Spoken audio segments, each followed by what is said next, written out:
आप सभी देशवासी को सादर प्रणाम करता हूं।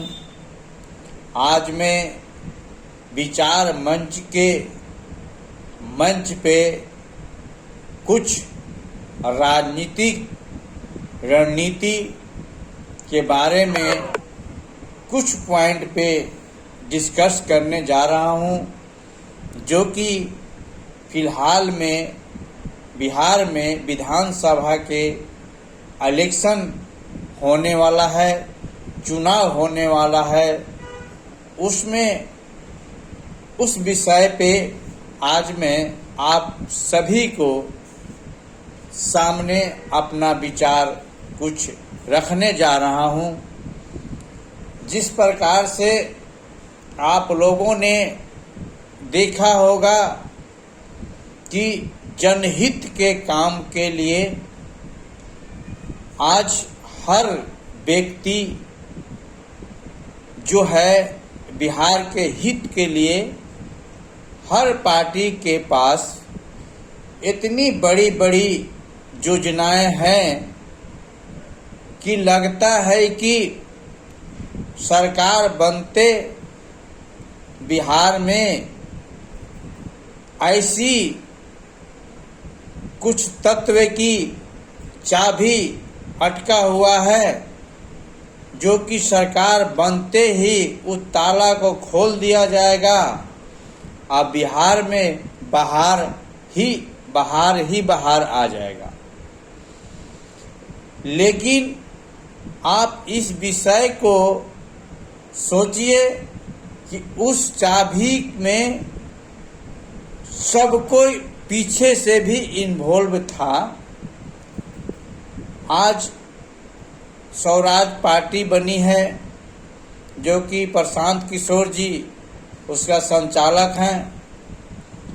आज हमारे एक मुख्य बिहार के जो संपादक थे मनीष कश्यप जी, वो भी बिहार के सरकार के बारे में बहुत सारे न्यूज़ बना के सोशल मीडिया पे डालते थे। ये सारे लोग एक बहुत ही पुरानी समय से अपना सोशल मीडिया से जुटे हुए व्यक्ति हैं, राजनीतिक से जुटे हुए व्यक्ति हैं। प्रशांत किशोर जी खुद कहते हैं कि हम कम से कम 10-12 चीफ मिनिस्टर को अपने रणनीति से मैंने जिताकर मुख्यमंत्री बनाए हैं। खुद बिहार के मुख्यमंत्री भी बनाने की उनकी चर्चा चलते हैं, जो कि नीतीश कुमार को भी मुख्यमंत्री बनाने में उनकी बहुत बड़ा योगदान था, जैसे कि उन्होंने अपना स्टेटमेंट देते हैं। आप मनीष कश्यप जी की जीवन को देख लीजिए। कुछ समय के लिए बीजेपी पार्टी उनके लिए अच्छे थे, अच्छाई पार्टी के और बुराई पार्टी के। आज तक हम सभी जनता को, चाहे खासकर मैं बोल रहा हूं अपने विचारधारा से, कि मुझे समझ में नहीं आता है कि वास्तविक में पार्टी में अच्छाई होता क्या है और बुराई होता क्या है। हम अपने अच्छाई को मंच के आधार पे उसकी व्याख्या करते हैं।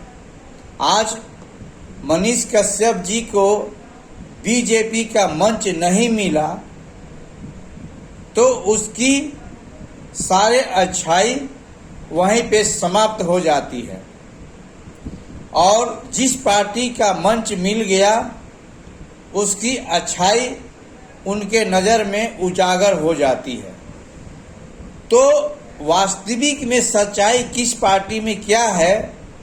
आज के जो जनहित के नेता बन रहे हैं, उनकी मंच के हिसाब से उनकी पार्टी सीट देती है कि नहीं देती है, उस हिसाब से उस पार्टी को गणना किया जाता है।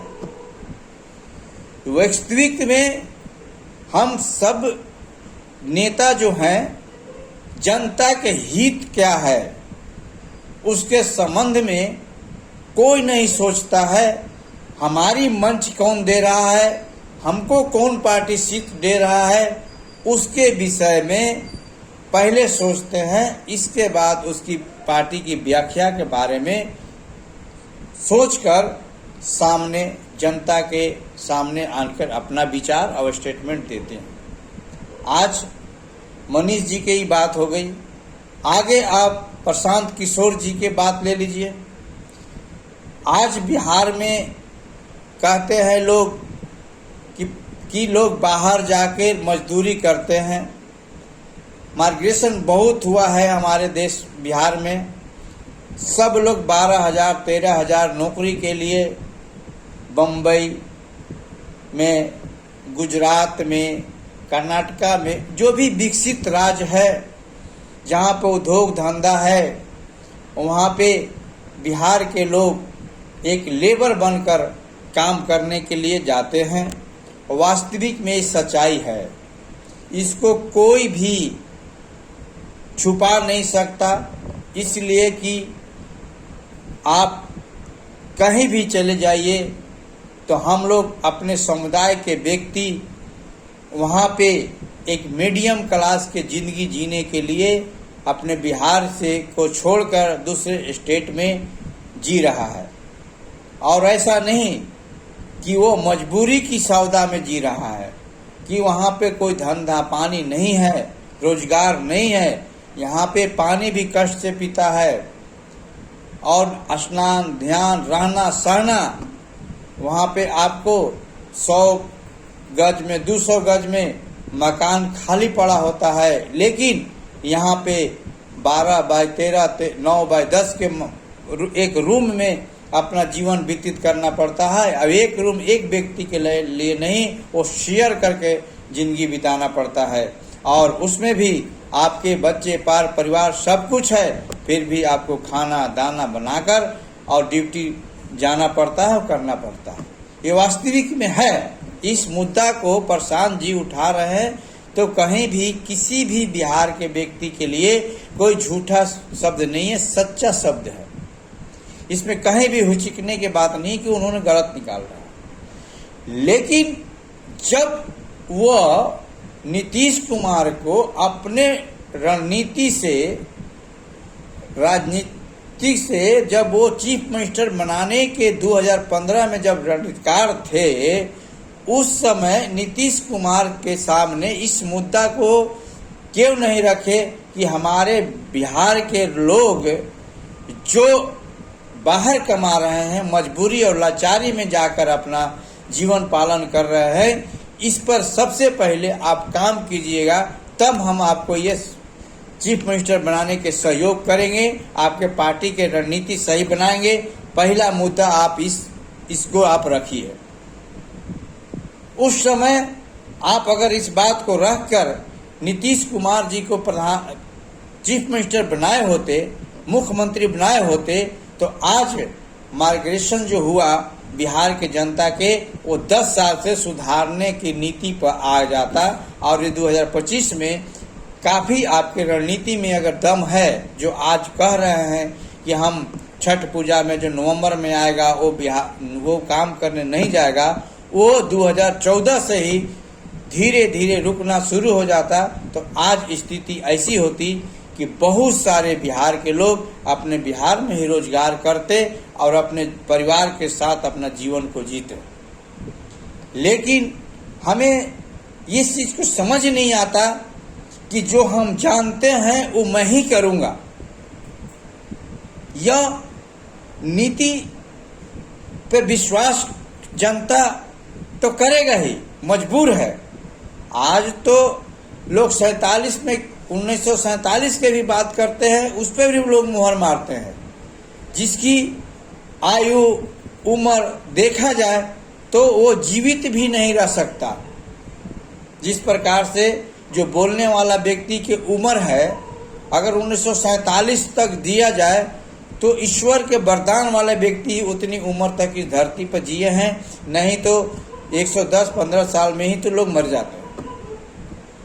उस व्यक्ति पर भी वो लोग मुहर मार दे रहे हैं कि हम ये कर लेंगे तो ये कर देंगे तो विश्व के गुरु बन जाएंगे, तो इतनी इकोनॉमिक ला देंगे तो ये कर देंगे, तो उस पर भी लोग विश्वास करते हैं। तो आज जो बोल रहे हैं आप, उस पर तो लोग सच्ची बात है तो विश्वास तो करेंगे ही, लेकिन अगर वास्तविक में आपकी मानवता पे विचारधारा था, बिहार के दिल की आवाज़ अगर आप सुन रहे थे, तो आपको 2015 में ही जिस चीफ मिनिस्टर को, जिस पार्टी को आप जिताने के लिए अपना योगदान दिए थे, उसमें सबसे पहला बिहार के उस गरीब परिवार जो अपने प्रांत छोड़कर दूसरे प्रांत में अपना जीवन कष्टमय बिताकर अपना परिवार को पालन कर रहा था, उसका मुद्दा आपको सबसे पहले जिस पार्टी के प्रचार कर रहे थे वहाँ सबसे पहले मुद्दा रखना चाहिए था कि इस मुद्दा को आप कहिएगा तो आपको मैं चीफ मिनिस्टर बनाने के लिए अपना रणनीति में लगाऊंगा, आप बिहार के जनता के वोट आपको दिलवाकर उस पद पर बैठाने के काम करूंगा। नहीं, वहाँ आपको किस नीति पे आपका समीकरण बना, किस मुद्दे पर समीकरण बना, ये आप आज के डेट में जब पार्टी बनाकर जब इस तरह के मुद्दा उठा रहे हैं जनता के हित में, तो आप जब भी पार्टी से ऊपर उठ के, एक मानवता के विचारधारा से ऊपर उठ के और जन कल्याण के हित में सोचिए, तो आपको कहीं ना कहीं आपको इस चीज़ को जरूर याद करना पड़ेगा कि इस चीज़ को हम 15 साल पहले भी अगर इस मुद्दा को उठाकर चीफ मिनिस्टर कोई भी हो, जनता के हित में काम होना चाहिए। कोई ऐसा नहीं है कि प्रशांत किशोर ही काम करे, नीतीश कुमार ही काम करे, तेज प्रताप जी काम करे, चाहे कोई भी चीफ मिनिस्टर काम करे, लेकिन जनता के हित में अगर कोई भी काम करे और हो, आपके नज़र में होता हो, तो हमको नहीं लगता है कि आपको चीफ मिनिस्टर बनने की आवश्यकता हो, चाहे हमको चीफ मिनिस्टर बनने की आवश्यकता है या किसी का भी चीफ मिनिस्टर बनने की आवश्यकता है। एक आदमी अगर पूरा हित में काम कर रहा है तो कोई जरूरी नहीं है कि किसी चीज चेंज करने की आवश्यकता। चेंज करने का ऑप्शन जब ही आता है कि जो काम नहीं कर रहा है, और जो नहीं काम कर रहा है उसको आप सपोर्ट कर रहे थे, उसी समय नहीं सपोर्ट करते कि हम आप इस तरह के काम नहीं कीजिएगा तो मैं आपको सपोर्ट नहीं करूंगा। इसका मतलब कि आप जनता, बिहार के जनता को आप बेवकूफ़ बनाकर वोट लेकर आज 20 साल से आप चीफ मिनिस्टर बने हुए हैं। किसी भी प्रकार के बिहार के हित में विकास नहीं हुआ जिससे प्रभावित हो कि चीफ मिनिस्टर के माध्यम से हमारा बिहार विकास हुआ। कुछ गरीबी कम हुआ, अमीरी गरीबी कम हुआ, बाहर जाने वाला व्यक्ति की संख्या कम हुआ, कुछ उद्योग धंधा हुआ। ये प्रशांत किशोर जी की एक बात मेरे को अच्छा लगता है कि इन्होंने कहा कि रोड, सड़क, नली कोई बहुत बड़ा इम्पोर्टेंट नहीं है जबकि जीवन में आपकी आर्थिक स्थिति दयनीय हो। तो जब आपकी आर्थिक स्थिति सही हो तो मैं कहता हूं कि सरकार की जरूरत ही नहीं है, खुद आप अपने गली, मोहल्ला, गांव, जिला खुद ही आप विकास कर लीजिएगा। आज पर्सनल घर कौन सरकार जो सुखी संपन्न परिवार है उसको बना के देता है? उसके जिसके घर में पढ़े लिखे लोग हैं, अच्छे पद पर हैं, वो खुद अपने घर के आगे पार्क भी बनाते हैं, गली भी बनाते हैं, पक्की रोड भी बनाते हैं, अच्छे गेट भी लगाते हैं, सारी सुविधा अपने घर में करते हैं कि नहीं करते हैं। उसी तरह से जिस गांव में पढ़ाई लिखाई, शिक्षा, आदर्शता और डिसिप्लिन, अनुशासन बन गई, उस गांव में सरकार के विकास करने की आवश्यकता नहीं है, खुद मनुष्य अपने आप को विकास करेगा। और सरकार को कुछ चाहिए तो सरकार को योगदान देने का काम करेगा। अगर ऐसा माहौल और वातावरण और विचारधारा को उत्पादन करने वाला कोई व्यक्ति कर दे तो मैं कहता हूं कि उसको इतनी इलेक्शन में अपने मंतव्य को रखने के लिए, विचार को रखने के लिए आवश्यकता ही नहीं पड़ेगा। आप पहले बात को समझिए कि जो व्यक्ति पहले से ही राजनीतिक व्यवस्था में जुटा हुआ व्यक्ति है, उस व्यक्ति को आज बिहार के उस गरीब हित में काम करने की जो एक मुद्दा निकाल रहा है, उसके पास ऑप्शन था कि 15 साल पहले भी इस मुद्दा को निकालकर, और उनकी इतनी प्रभावित एजुकेशन है, रणनीतिकार हैं कि कोई भी व्यक्ति उनकी बात को काटने वाला व्यक्ति नहीं है। जिसकी चीफ मिनिस्टर पद जा रही है वो किस चीज़ को लिए नहीं हाँ कह देगा, इतनी इनके में पावर है। और खुद कहते हैं कि अनेक 12-13 चीफ मिनिस्टर को इनकी विचारधारा से और रणनीति से और समीकरण से जीतने में कामयाबी प्राप्त हुआ है, इतनी पावरफुल थे। जिस प्रकार से आज देश के प्रधानमंत्री अपने पार्टी में पावरफुल व्यक्ति हैं, उनके पास हर राज्य के चीफ मिनिस्टर का वैकेंसी उनके पास होता है। अगर उनकी पार्टी जीत गई तो वैकेंसी मुख्यमंत्री का उनके पास होता है कि वो जिस मुख्यमंत्री के बोलेंगे वही बोलेगा। वहाँ पे कौन पार्टी, कौन नेता जितवाया नहीं जितवाया, उससे कोई प्रभावित नहीं होता है। आप सभी राज्य के इलेक्शन के हो गया उस इलेक्शन के स्टडी कीजिए, आपको खुद का खुद पता चल जाएगा कि आज तक कोई नहीं जानता है कि इसका चीफ मिनिस्टर कौन होगा। उन्होंने अनाउंसमेंट में भी चीफ मिनिस्टर बनते हैं। तो मैं यही प्रशांत किशोर जी के पार्टी से बड़ी विनम्र से निवेदन करता हूं। मनीष कश्यप जो कि पार्टी से अलग थे, तो ऐसा लगता था कि वास्तविक में जनहित के काम में इन्हें योगदान देने की मनोकांक्षा है, उसके लिए इस धरती पर आए हैं। लेकिन जब इस पार्टी में नहीं मिला तो उस पार्टी में चले गए, उस पार्टी में नहीं मिला तो इस पार्टी में चले गए।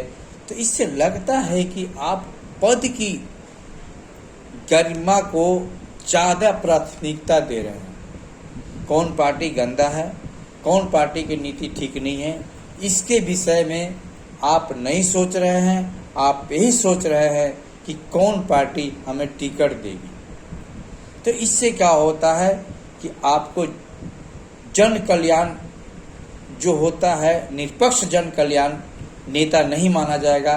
आपको पहले पद हासिल कल्याण के आपको उपाधि मिलेगा, जिस तरह से आपकी जो इस 2-3 महीना में आपकी कंडीशन और छवि को देखा गया। इसलिए आप सभी जो नए नेता बिहार के लिए वादा कर रहे हैं, मुख्यतः प्रशांत किशोर जी उस मुद्दा को उठाए हैं जो कि आज तक मुद्दा को वही व्यक्ति उठाता है जो कि राज नहीं किया होता है, चीफ मिनिस्टर नहीं बना होता है। कहे कि उसको मौका मिल रहा है कि हमें समय दिए नहीं तो हम कैसे बनाएं। लेकिन जो बना है उसको बनाने वाला आप ही थे, तो आपको तो समय मिला था। जिस प्रकार से दिल्ली में केजरीवाल जी के जितना जल्दी पार्टी बनी, केजरीवाल जी का इतिहास प्रशांत जी के इतिहास से दूसरा था। केजरीवाल जी पहले राजनीतिक पार्टी पॉलिटिक्स में नहीं थे, तो उनकी एक लहर, आंदोलन की लहर थी। तो उनकी सारे बातें दिल्ली की जनता सुना और एक लहर बनाया, एक परिवर्तन दिशा में समझकर उनको वोट देकर पूरी बहुमत के साथ उनकी सरकार दिल्ली में बनाई। लेकिन बिहार में कुछ और है। प्रशांत किशोर जी एक ऐसे सोच रहे हैं परिवर्तन कीजिए, हम बिहार को परिवर्तन कर देंगे। तो जो पढ़े लिखे इंसान और राजनीतिक से जो इंटरेस्ट रखता है, वो व्यक्ति आपको सर्च कर रहा है, विचार कर रहा है किस व्यक्ति के पास इतनी पावर था कि 15 साल पहले भी इस मुद्दा को उठाकर अब करने और करवाने की शक्ति इसमें था, जो कि करवा सकता है, लेकिन वहाँ नहीं करवाए, अपनी पार्टी बना के अपना चीफ मिनिस्टर बन के करवाने की मनोकांक्षा कर रहे हैं। लेकिन यहाँ पे जनता के को आपके दिमाग में जो है आधा पन्ना पहले लोग, जैसे फुल दिमाग होता है ना, तो आधा दिमाग आपके पहले लोग बिहार के लोग पढ़ रखे हैं, और आधा जो पन्ना में आप जो अच्छे अच्छे चीज़ लिख रहे हैं उस पे इन लोगों को आधा के स्टडी करने के बाद विश्वास जमाने की आवश्यकता है। और अगर वो विश्वास जम गई तब तो आप दिल्ली के चीफ मिनिस्टर की तरह बिहार में भी आप अपना बाहर ला सकते हैं और चीफ मिनिस्टर बन सकते हैं। लेकिन जितना आप बात कह रहे हैं उसमें से 10% भी अगर आपके स्थापित हो जाता है तो माना जाएगा कि वास्तविक में एक आप बिहार के लिए जन कल्याण नेता, लीडर, और आपको आज के डेट में भगवान कहा जाए तो कोई अनुचित नहीं है। लेकिन इसमें आपके सच्चाई उजागर होना चाहिए। अगर पद और गरिमा के लिए केवल मुद्दा बनाए हैं तो फिर वही हाल है जो सारे नेता के विचारधारा है। हर नेता अपने आप को सही मानता है और सबको वोट मिलता है। आप कोई भी नेता को मान के चलिए कि वोट ना मिले, हार जीत तो होती रहती है, सबके वोट मिलता है। ऐसा नहीं कि आज लालू यादव की ज़िंदगी जितनी की ज़िंदगी उससे ज़्यादा ही लमसम बराबर ही जेल में बीता तो उनको का वोट नहीं मिल रहा है, 70-80 सीट उनको मिलता है। नीतीश कुमार जी 20 साल 25 साल से 20 साल से चीफ मिनिस्टर हैं, मानसिक हालत भी का तो ठीक नहीं है, तब पर भी आज चीफ मिनिस्टर हैं। आगे भी उनके अगेंस्ट में कोई उम्मीदवार जिस पार्टी में के से गठबंधन है उसमें चुनने की हिम्मत नहीं है कि आज ऐलान कर दे। सस्पेंशन में है लेकिन ऐलान करने की हिम्मत नहीं है, जबकि मानसिक हालत ठीक नहीं है। वास्तविक में जिस तरह से मीडिया पर आता है उस तरह से तो देखा जाए तो वास्तविक में मानसिक हालत ठीक नहीं है। जो कि मोदी के टक्कर के नेता थे, आज टक्कर के नेता होते हुए भी बाइक साइड के नेता हो गए। अब मोदी को नीतीश के से डर ही नहीं है, ऐसा माहौल पैदा हो गया। अब नीतीश बाबू को मोदी के इतनी आवश्यकता पड़ने लगी जो कि टक्कर के नेता थे। अब क्या हुआ कि उनकी ही उतना आवश्यकता पड़ने लगी तो उनके बिना लगता है कि वो एक कदम भी आगे नहीं बढ़ सकते। आज आप सभी को सामने एक बिहारी होने के नाते मैं अपना विचार आप सभी को सामने रखा, इस पर विचार करके। लेकिन जनता मजबूर है, किसको वोट दे, किस पर विश्वास करे। अच्छी अच्छी बातें सुनकर कोमल जनता, मजबूर जनता कहीं ना कहीं मोहर मार देता है। लेकिन बनने के बाद उन सभी नेताओं का पता ना ईश्वर ने क्या दिल दिया है कि अपने रणनीति या विचारधारा में ही काम करते हैं, जनहित में काम नहीं करते हैं। गरीबी उनकी एक एनर्जी है, इस तरह से विचारधारा में लेकर गरीब को गरीब रहने देते हैं, अशिक्षित को अशिक्षित रहने देते हैं। उनमें क्या एंजॉय मिलता है, क्या बेनिफिट मिलता है, चीफ मिनिस्टर 100 साल रहने में क्या फ़ायदा मिलता है। एक मानवता के आधार पर सोचिए तो नथिंग है। कुछ ऐसे काम कीजिए जो पद से भी ऊपर की गरिमा प्राप्त होता हो, उसमें मानवता विचारधारा को प्राथमिकता मिलता है। इसी वाणी के साथ हम सभी राजनेताओं को भगवान से प्रार्थना करता हूँ कि सुबुद्धि विचार दें कि जनहित में काम करें, केवल भाषण और रणनीति पर काम करने पर नहीं, धरती पर उतर कर काम करें। इसी विचार के साथ आज का विचार मैं अपना समाप्त करता हूँ और सभी मानव प्राणी से को भगवान से प्रार्थना करता हूँ कि सबका जीवन में खुशी बना रहे, गरीबी कम हो, इससे प्रार्थना करते हुए आज का वाणी में समाप्त करता हूँ। जय हिंद, जय भारत।